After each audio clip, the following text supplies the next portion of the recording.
cultural de los pueblos, de los pueblos no solamente de México, del mundo, o sea, de la pluralidad cultural que puede existir en la humanidad, y todas esas cosas las compartimos.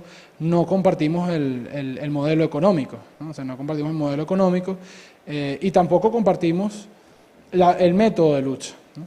Porque de alguna manera entiendo que el zapatismo ha tomado el control geográfico de algunas partes de Morelos y de algunas otras, de Chiapas, ¿no? Sobre todo Chiapas, ¿no? Y que mantiene el control de algunas ciudades bajo alguna forma de organización que son una suerte de consejos comunales o consejos de la ciudad con una autoridad que gobierna sobre ellos, etcétera. Pero la verdad es que yo no sé si esos consejos son sometidos a elección, por ejemplo, ¿no? Y yo creo en la democracia, ¿no? Entonces, esa forma de gobernar ciertos estados geográficos no son compatibles con mi visión de lo que debe ser la representatividad de la autoridad. Entiendo además que dentro de esos espacios geográficos de México siguen recibiendo el situado constitucional por parte del gobierno central, o sea, siguen recibiendo los recursos que le corresponden, pero que tienen como un proceso de resistencia civil con tributarle al gobierno central. No sé si es cierto o tú me lo corregirás. Bueno, debe ser que lo leí mal, ¿no? Pero en todo caso, para mí las tres grandes cosas por las cuales yo no puedo acompañar esa visión es, uno, que yo creo en los gobiernos electos, no creo en las autoridades que por sí mismas se determinen, ¿no? Aunque sean muy buenas o no, ¿entiendes? Pero puede ser que un tipo llegue y diga, bueno, yo los gobierno a ustedes, y de verdad el tipo sea bien intencionado y quiera bien para ustedes, pero yo siento que son ustedes los que están en la posición de decir qué es lo que es bueno para ustedes, ¿no? Y eso es el principio de la democracia. La otra cosa es que no creo que el modelo económico que genere mayor prosperidad sea la eliminación de la propiedad individual, ¿no? y de la iniciativa económica individual, y no creo que los métodos de lucha en un contexto democrático y civilizado sean los medios armados, ¿no? Pero como quiera que sea, hay otras cosas que sí comparto. Y ojalá, y en México, en Venezuela, que también hay movimientos, está el movimiento bolivariano de liberación, tenemos a la guerrilla colombiana, ya es guerrilla venezolana, y tenemos muchas otras, es un estado plurinacional, tenemos a los Yanomami, a los Quechua, tenemos miles de etnias indígenas en Venezuela, a los cuales, gracias a Dios, la Constitución de Venezuela les reconoce su autonomía nacional, les reconoce su idioma, pueden ejercer su propia justicia, salvo en lo relativo a los derechos fundamentales que están sujetos a la Constitución Nacional.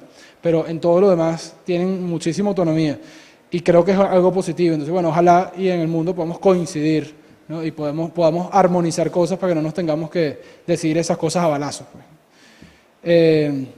Grupos pequeños que no sientan lo mismo. Yo creo que eso que tú me preguntaste es la clave de un movimiento, de hacer un movimiento de algo.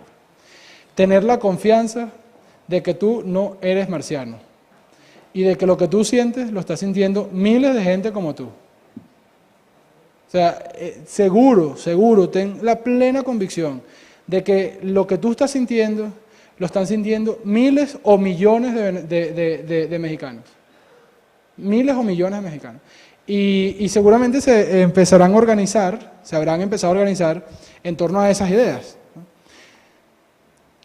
El mayor problema de organizarlos a eso a nivel nacional es organizativo y económico, ¿no? Porque para eso necesitas, uno, el tiempo para recorrer el país.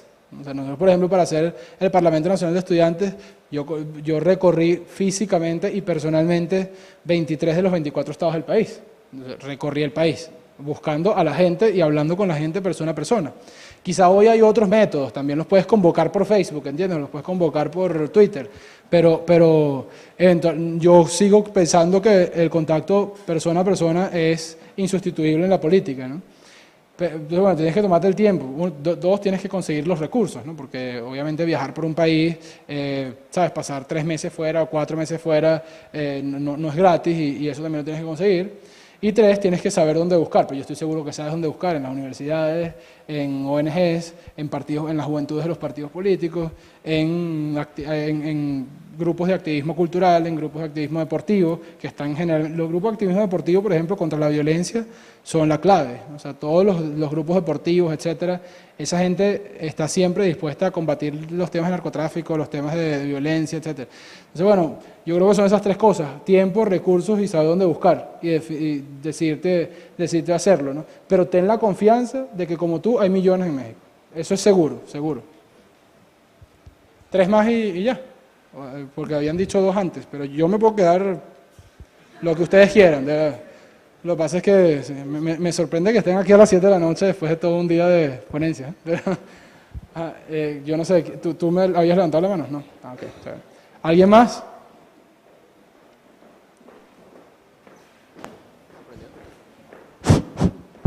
Gracias. Hola. Una pregunta. En México siempre hemos tenido que esperar a llegar hasta puntos críticos para hacer los cambios, como la independencia y la Revolución Mexicana. Entonces, ¿crees que en este momento tenemos que esperar otro punto tan crítico como para cambiar? Mira, seguramente tú conocerás mejor la historia de México que yo, ¿no? Pero yo no sé si la Revolución Mexicana se dio a cabo en un punto crítico de México. Por ejemplo, o sea, el porfiriato parecía ser bastante estable y de hecho, pocos meses antes de que Francisco Madero iniciara su gira por el país, Porfirio Díaz había celebrado el centenario de la Revolución con bombos y el centenario de la Independencia con bombos y platillos, y parecía que el tipo estaba más estable en la silla que nunca, ¿no? Incluso hay un embajador, el embajador americano en México, escribió a su cancillería que México estaba gozando del periodo histórico de mayor paz y de mayor tranquilidad política desde su independencia, ¿no? Meses después, Francisco Madero acabó con eso, ¿no? Entonces, yo no estoy seguro de que no quiero opinar más sobre la historia mexicana, porque ¿sabes? Me meto aquí con universitarios de México, entonces seguramente diré muchas burradas, pero yo no estoy seguro de que siempre sea evidente cuando el pueblo está a punto de estallar. O sea, hay veces que la línea de normalidad, ¿no? La línea de normalidad tapa mucho lo que está pasando realmente en el pueblo y lo que está pasando realmente en la gente que compone una nación.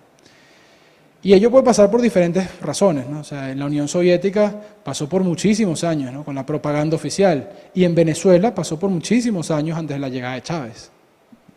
O sea, la gente, bueno, había un gobierno que tenía 40 años siendo democrático, y de pronto eso se acabó, y a los 6 meses estaba toda Venezuela odiando a esos tipos, y culpándolos de la pobreza, de la exclusión, no sé qué. Y 2 años antes nadie hubiese pensado que eso podía pasar. Chávez tenía 2% de popularidad cuando salió de la cárcel, cuando lo indultaron por el golpe de Estado. 2%, era imposible pensar que este tipo se iba a convertir en el presidente de Venezuela aclamado, que llegó a tener 80% de votación, de popularidad para el año 2000. Entonces yo no estoy seguro de que los cambios sociales sean verdaderamente previsibles, ¿no? O sea, no es verdad, ¿no? Lo más que uno puede hacer es tratar de tener la mayor sensibilidad para tratar de entender al otro, para tratar de entender al que está en sufrimiento, ¿no? Pero prever, ¿no? Cuándo se juntan los elementos de una revolución es algo bien complicado. Y creo que además lo han hecho con muy poco éxito los mejores historiadores del mundo. O sea, es decir, yo no he visto el primer historiador que diga, o sea, es decir, la Revolución Rusa nadie la cantó, ¿no? Nadie cantó, como nadie cantó la Revolución Mexicana, ¿no? Entonces es difícil de prever las revoluciones. Lo cierto es que hay elementos objetivos de esas revoluciones, eso sí, ¿no? La exclusión, la más dramática de ellos, que ha estado presente tanto en la rusa como en la mexicana, como en la venezolana y como en todas las que vengan, ¿no? Entonces pareciera que atacando sistemáticamente esos pilares, ¿no? de inestabilidad social, se puede dar a las sociedades mayores y mejores periodos de tranquilidad y de continuidad constitucional. Pero es muy difícil identificar el momento, pues, ¿no? Rapidísimo. Mencionaste tú de problemas económicos y organizacionales pues, en tu movimiento, ¿no? Mencionaste que comenzaron con prácticamente nada y luego con una camioneta de sonido. O sea, ¿cómo lo hiciste para, además de luchar con todos los problemas que representaba el gobierno, también luchar, o sea, para conseguir recursos y todo lo demás para... Mira, bien difícil y hay varias cosas que son más difíciles todavía que conseguir los recursos. Y es que no se los roben en tu nombre, que tu gente no se los robe, y que no te roben los contratistas. Entonces, el entramado financiero de manejar una campaña es complicadísimo. Por ejemplo, a mí me pasó algo que es de antología, porque hubo dos personas de la universidad dos compañeros de clase se prestaron para ser mis escoltas. Y con ellos, además de ser, no eran unos escoltas normales, eran unos compañeros de clase, entonces eran mis amigos en realidad, no eran de mi salón, de hecho uno estudiaba filosofía, el otro otra cosa, pero finalmente éramos de la misma universidad, ¿entiendes? Y uno Bueno, pasó todo el movimiento estudiantil, no sé qué, ganamos la reforma, 6 meses después estoy en un restaurante de Caracas y se acerca una señora súper encopetada y tal, llena de oro. Entonces me dice, ¿cómo están y tal? ¿Cómo les fue? Y les sirvió lo que les dimos y tal, y yo... Sí, ¿sabes? No me recordaba, pero había tal posibilidad de que no me acordara de todo, que como le sirvió y tal. Bueno, total, la señora nos dijo que habían organizado en su casa cerca de 5 subastas de joyas de las señoras de La Lagunita, que es una de las organizaciones mejores de Caracas, ¿no? Y que habían subastado joyas y no sé qué, habían hecho cafés, reuniones, cenas en honor al movimiento estudiantil y habían recaudado una cantidad bastante considerable de dinero, con la cual, según, estaban pagando el camión de sonido de nosotros.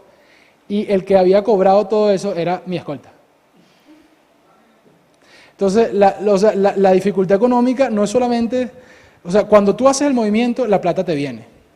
Porque los empresarios, todo el mundo ve que estás haciendo algo y te contribuyen, o sea, te mandan a llamar...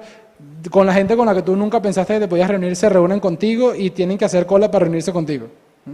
Pero lo más difícil de eso es cómo hacer para que ese dinero sea, primero no se lo roben y después que sea utilizado bien, ¿no? O sea, que sea utilizado sin malbaratarlo. Entonces, la verdad es que si yo tuviera que volver a vivir eso, hubiese centralizado la recaudación de recursos, quizá a expensas quizá hubiese recibido menos recursos, porque obviamente no iba a ser tan democrática la recolección de recursos, pero hubiese estado seguro de que esos recursos hubiesen sido bien utilizados, no se los iban a robar y que no iban a robar en mi nombre finalmente, porque también se compromete uno, ¿entiendes? Gracias a Dios la señora, pues no, o sea, lo entendió y más bien me dijo que, bueno, que siguiéramos en contacto, que ella sí quería ayudar y tal, pero imagínate que esa señora se hubiese enterado por otra boca, ¿no? O sea, entonces... Yo lo centralizaría, pondría a un profesional, es decir, a un contador público, yo no sé si hay contadores públicos en México, pero un administrador o el que haga sus veces, pondría un contador público, hacerlo desde el día 1, y trataría de hacer todo lo más transparente posible. La otra cosa es que no lo pudimos hacer transparente, porque evidentemente en Venezuela no es como en los países democráticos, los empresarios pueden donar y no reciben represalias. Si los empresarios nos donan a nosotros, los expropian mañana, ¿no? Entonces, la mayoría de las plata nos los da en bolsas negras, así como vivimos como narcotraficantes, ¿no? Entonces, es bien complicado el tema de los recursos en Venezuela, sobre todo la transparencia, la fiabilidad, la seriedad en el manejo de los recursos, porque como tampoco puedes llevarlos en un libro de cuentas, ¿entiendes? Como debería ser, porque no lo puedes hacer, porque el propio empresario no te lo permite, ¿no? Entonces, al final se establece una relación de confianza que, como toda la confianza, es muy subjetiva, pues. Ahora, yo lo trataría de profesionalizar y centralizar al máximo, al máximo. No puede ser democrático el tema de los recursos. Centralizado el tema de los recursos. Es mi visión, no soy gerente tampoco, no pudiera haber otras formas mejores. Ya fue la última pregunta, por tiempo. Sí. Bueno, nuevamente, muchas gracias por la invitación, muchas gracias a ustedes, estamos a la orden.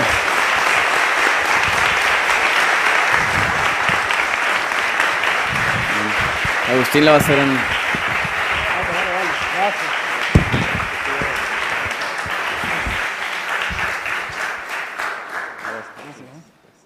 Bueno, a continuación, muchas gracias por su ponencia, John Huicochea. A continuación,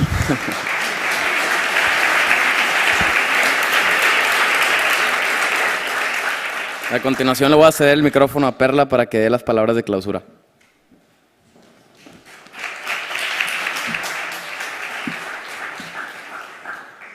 Prometo ser muy breve.